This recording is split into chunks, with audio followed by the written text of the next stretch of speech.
regardless of the kind of organization we have, whether it's a business or a church or a YMCA or even a family, we have customers. Because the way we define a customer, if we're a true leader of an organization, and everybody's a leader, the way we define a customer is anyone who needs or wants something from us. So we all have lots of customers. Your children are a customer of yours, your spouse. In my case, my dogs are my customers because they need things from me and they want things from me. Now there is a difference between needs and wants. And I'll introduce a third element, and that's expect. What we need, what we want, and what we expect. Now we know that a need is something that is relatively necessary, has some degree of urgency to it. You know, if I need to eat, I ultimately need to eat. If I need to be warm and dry, I ultimately, need to be warm and dry. If I need material to do what you've asked me to do, that's a need. Right? A want, on the other hand, is something that we would like to have, but it's not totally necessary, and it's not totally urgent. I would like to have a Remington 243 rifle. I don't need it. Now, what if we have an organization where we are selling products and people really don't need them? We convince them through our marketing and advertising that they want them. They want them perhaps as an advertising gimmick to give customers, or they want them as something to give to their grandchildren as gifts. Right? Entire industries built on giving people gifts. Right? I prefer to send money. It saves me gasoline and time. Right? So we have an industry built to sell us things. Some of the things we need, some of the things we want. But what do people expect to get from us?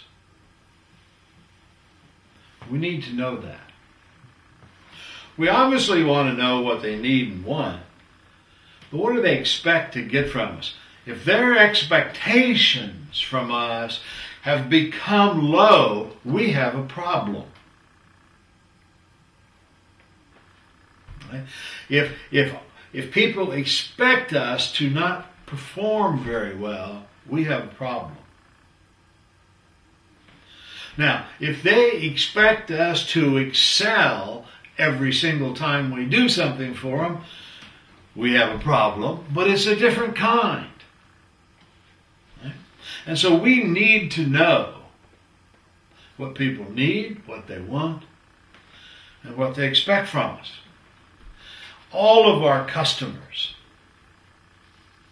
Right? I can say to my spouse, and we've done this, what do you need from me?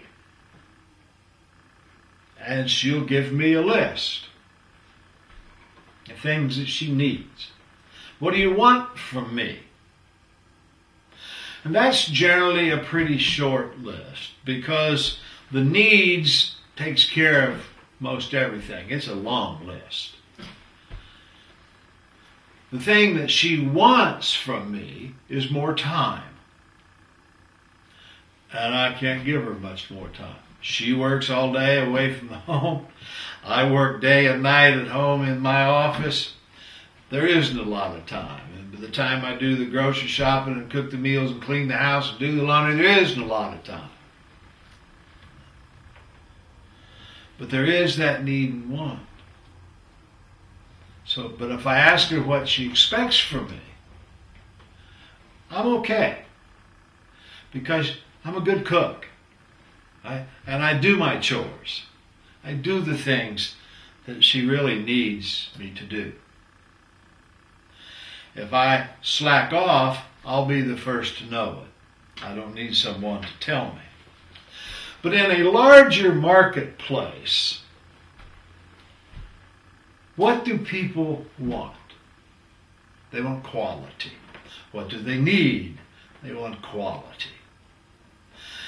You must not ever forget that it is the customer that sets the standard of quality. They determine what quality is. You can think it's the hottest thing on the marketplace, right?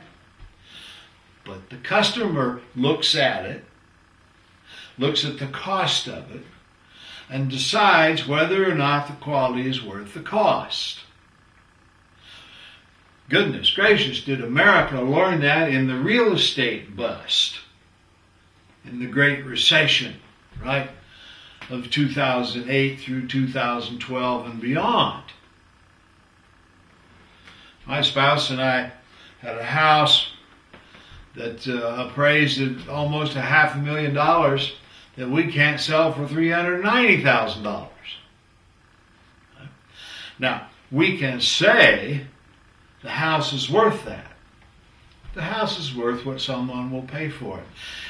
The customer determines quality compared to price.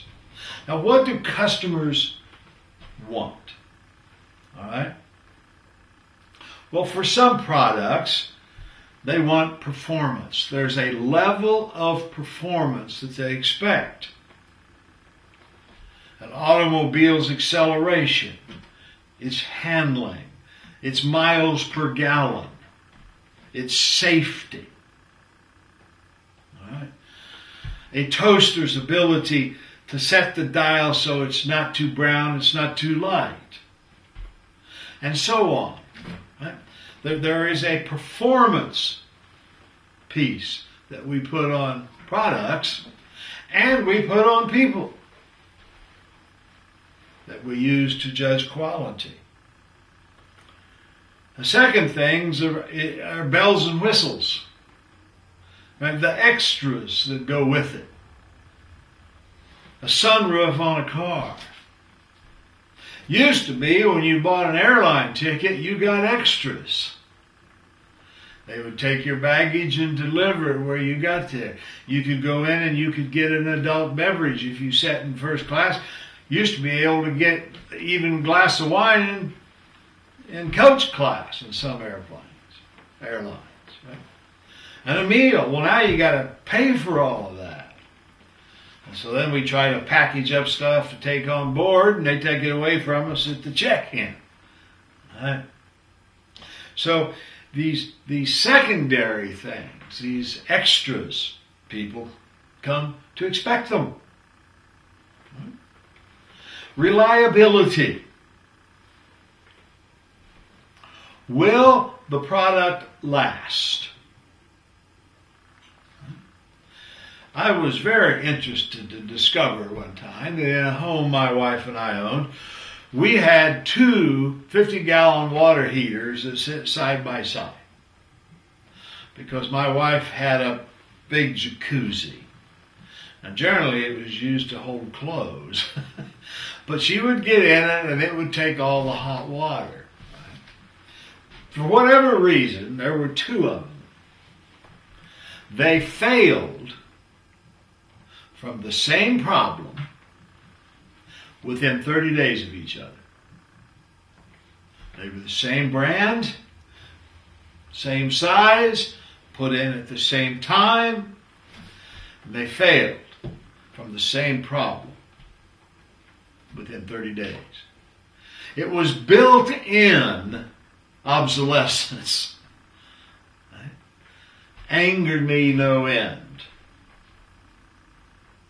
I'll never buy a product from that company again. Now, it was reliable for 11 years. Maybe that's all it was supposed to last. My old Ford pickup trucks last forever. Right? Reliability. Can they rely on me over a period of time? Will my performance stay at a high level over a period of time? We expect our products to have a conformance standard that meets requirements very often. You know, in manufacturing, if you are ordering a pen that is used to hold pieces together, and it has to be so many microns around and so many microns long, it can't be a little bit too long or a little bit too thick. It has to conform to the standards. Housing. Most housing in the country now has to conform to certain safety standards, all right? And energy standards. And we expect that. The total durability. Now, durability is reliability over a very long period of time. Reliability means when I go out to my truck and put the key in, it's going to start. Every time. Durability says it's going to do that forever. How durable are we? Now, we get to a point sometimes when we decide we better replace the product rather than repair it. In the case of vehicles, I think we often talk ourselves into it far too early, because there aren't many repairs that will cost as much as a new vehicle plus interest and the difference in the insurance. All right? But there is that question. Serviceability. Is this product easy to repair? How often does it need repair? What's it cost to repair it? Now, in the case of manufacturing, if a product goes down, we have to be able to service that and get it back up very quickly, because operations have ceased.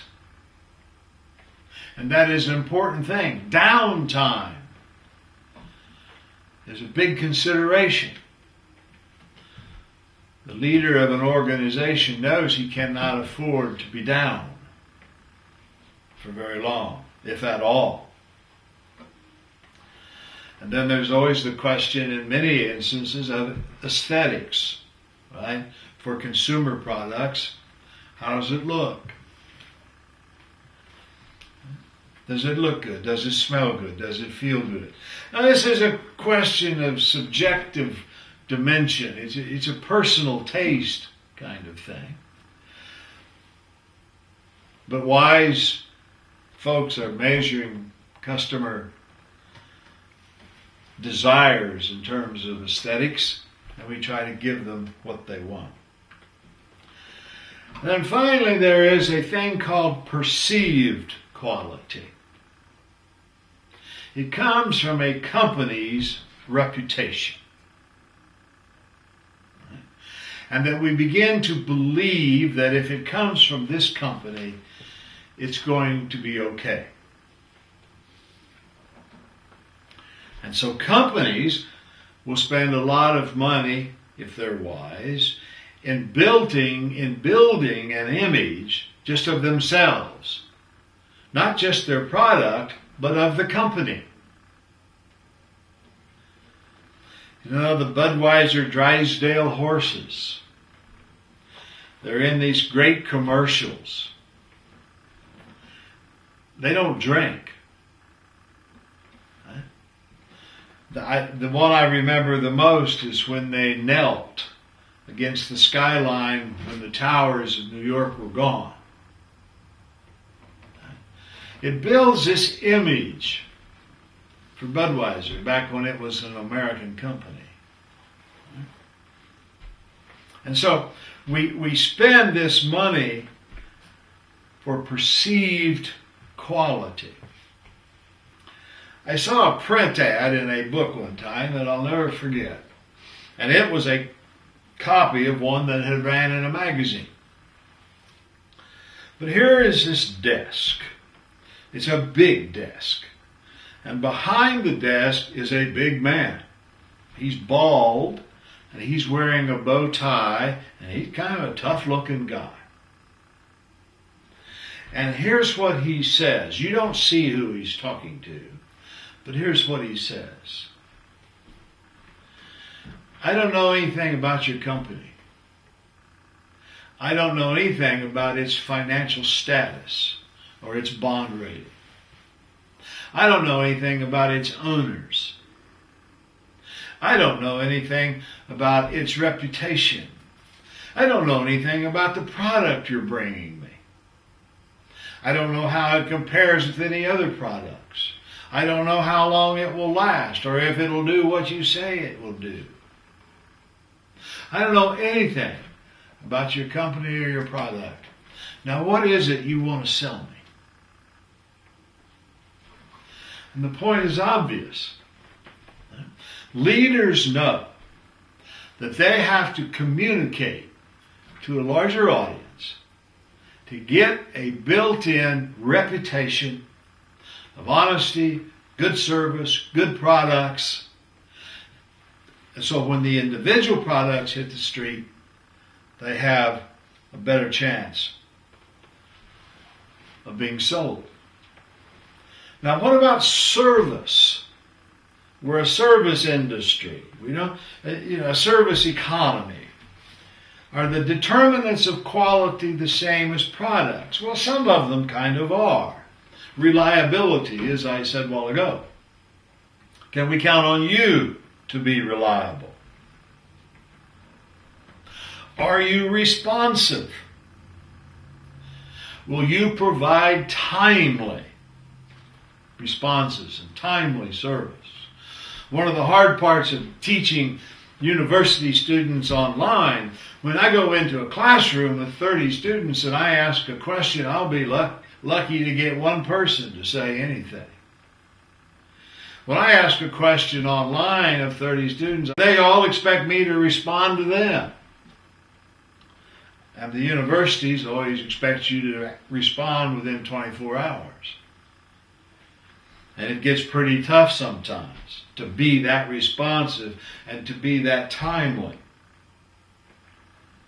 People expect us to be competent.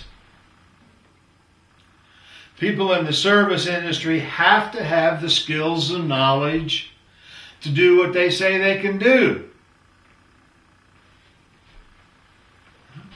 To perform the service. They've got to have, the customer has to have access to you.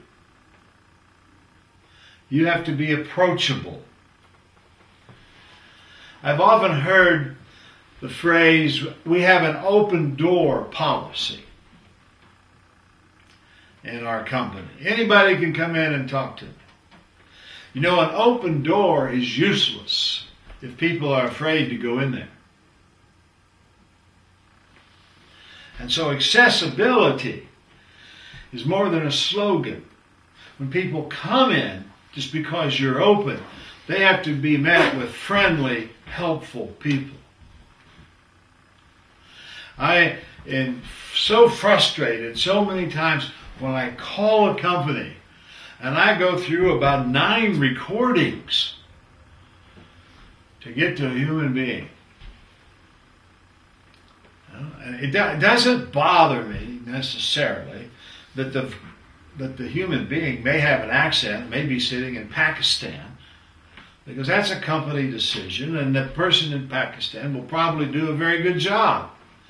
But I would have liked to got to them a lot quicker than going through 9 holds and 9 forwards. Right? That's not accessible.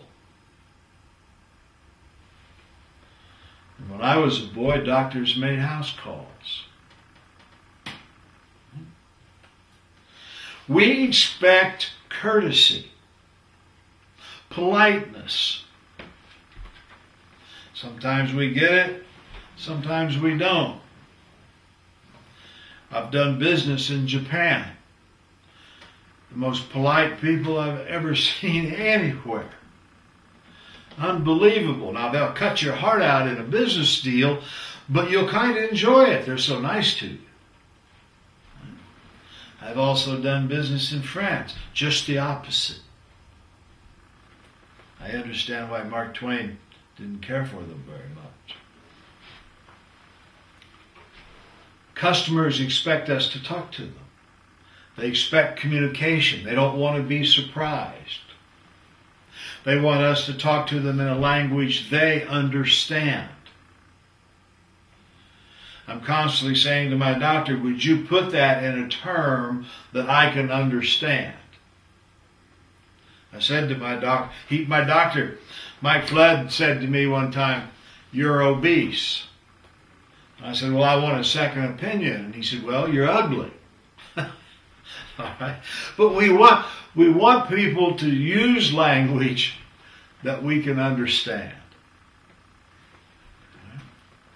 We want a sense of security with the people that we're dealing with, knowing that the things we tell them are safe, our money's safe, and we are physically safe. I'll never forget going into a restaurant in Tallahassee, Florida one time. And as we pulled in the parking lot, I noticed that way out in the back end of the parking lot, there's all these little cars sitting right together. This was an early evening, and there weren't a lot of customers, so I assumed correctly, that's staff. They're parking way out there, all right? And they're parking next to the dumpsters. And because dumpsters are ugly, the owners of the establishment had planted trees around the dumpsters on 3 sides. And in the evening got late, it was dark out there. And I told my wife, I wouldn't let my daughter work here. This is a restaurant, but it's also a bar. Right? And out there where she would have to park her car, it's dark. There's no light. And there's trees. I wouldn't want her to walk from the restaurant to her car out there by herself. I told the bartender that. He said, well, the owner will be in here in about 5 minutes. I'll send him over to your table. And he did. And he came over, and I told him that. About 2.5 weeks later, we go there to eat, and there's big pole lights out there where the staff has to park. Right? Very well lit up. And a policy that when any of the female staff walked to the car, a male staff person had to walk out there with them. Right? Security. We have to make an effort to really understand our customers. I'm not talking about just for the purpose of selling something to them, but to understand their needs, to help them learn their specific requirements. Don't talk to them like they're a statistic. These are the things that determine quality. And then there's tangibles. How do we look? Do we dress well? Is our place of business clean? Is it a pleasant place to be? If we're running a business where we go to them, are our vehicles clean? Do our men have uniforms? Do they have the appropriate tools to do the job? Right? The tangibles. Now, a leader of an organization is looking at all of these things to see that we are doing what we're supposed to be doing. I walked into a hospital in Oshkosh, Wisconsin, one time, and there was nobody in the lobby. And I looked around, and there was nobody who could tell me where I was supposed to go to meet this doctor. I mean, I wandered around. I finally went to the cafeteria and asked someone. About a month later, I was in a hospital in Appleton, Wisconsin. And I walked in, and there's a whole room full of people sitting up there, and one of them gets up and comes over and said, "Can I help you?" And I told them what I needed to have and where was the person I needed to see. And this person takes me there. What a difference. What a difference. And so we are determining quality when we do that. We're determining quality. Now, a lot of it can be reduced into terms of service and products, whether it's an internal customer or an external customer. Can I get it faster? Can I get it better? And can I get it cheaper?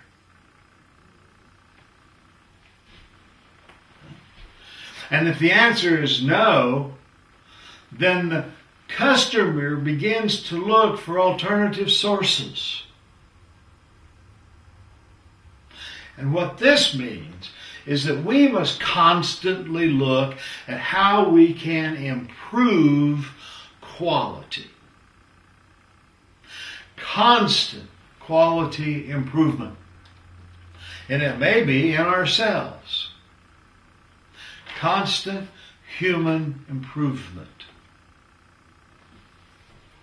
I've been asked, what would you like to do when you retire? I say, well, I'd like to still be alive, if I could get to that point when I can retire. But what I would like to do if I didn't have to work at all is I'd like to go take classes and things. Constantly learn new things. Go somewhere and spend time. I don't want to go somewhere as a tourist and walk around and look at things and leave. I want to go somewhere and experience the culture, experience the food, experience the religion and music. I want to learn. And I want to keep learning until you burn my bones and put me in the ground. Constant human improvement. We have to have continual improvement as an organizational modus operandi. We have to do this, we have to concentrate on three things. One, we have to be totally customer focused. If we aren't asking our customers how we're doing and what they want and what they need and what they expect, if we are not asking them periodically, and I mean often, and listening to what they say, and making the changes that we can, we're not going to improve and we're going to lose customers. Somebody else will come along and do it faster, better, and cheaper, or at least one or two of the three. Customer focus. The second one is process improvement. We have discussed in this series about what work is. Work is when we take resources, right? Natural resources of some kind. Tools and equipment, paper, office, heat, light, human beings. And they do things and they produce a product of value. And what they're doing is called a process. And so what we want to do is constantly improve that process so we can get it done faster and cheaper with better quality. Customer focus, process improvement. The third thing we have to have is total involvement. Our effort for continuous improvement has to include everybody in our organization, and it has to include our vendors. The materials we buy, when it's delivered, the rates we are paying to our banks for these products, the rates we are paying to the suppliers. And Walmart catches a lot of flack all over the place because of the way I guess they pay people or don't pay people, and benefits I guess they have or they don't have. I don't really know. I just know the rumors and the things that I hear as gossip. But I do know that they are tough purchasing agents. And they'll squeeze you down and pay as little as they can pay and still get your product. Now there's some advantage to that. I once was told by a Walmart chap that you might only make a half a cent profit on a jar of mustard, but we're going to sell 100 million jars of mustard, right? And he's got a good point there. But it has to be total involvement. From the CEO to the truck driver, from the person deep in the plant to the vendors who sell us things, to our sales force, our advertising agencies, our retailers. You know, you can have a great product, but if your retailer is hard to get along with, is an ugly businessman to be around, it doesn't help you either. I have done some consulting work with companies who say that one of the fortunate things is that when folks in their industry have a new product, they bring it to us in our territory instead of our competitors in our territory, because we have a good reputation. And that's what we want. We want this continuous quality improvement.